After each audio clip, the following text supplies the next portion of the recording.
अस्सलाम वालेकुम। आज हम बना रहे हैं pineapple banana and strawberry smoothie, जो कि गर्मियों के लिए बहुत ही रिफ्रेशिंग ड्रिंक है और इफ्तार का मज़ा दोबाला करती है। इसके लिए हमें चाहिए होगा पाइनएप्पल, 1 केला, 3 स्ट्रॉबेरीज, चंद बादाम, चीनी, चुटकी भर नमक, कोकोनट पाउडर, पाइनएप्पल जूस और दही।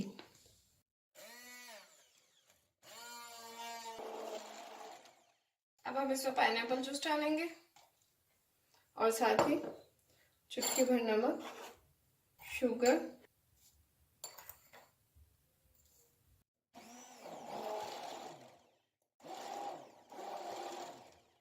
और इसमें अब दही जाएगा।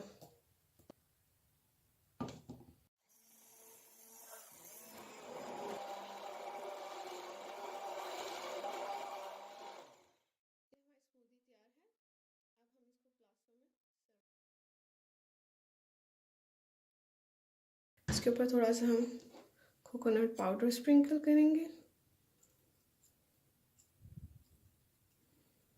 ये हमारी मज़ेदार रिफ्रेशिंग स्मूदी तैयार है। इसको ट्राई करें, पसंद आए तो कमेंट करें, मेरी वीडियो को लाइक करें और सब्सक्राइब करना ना भूलें।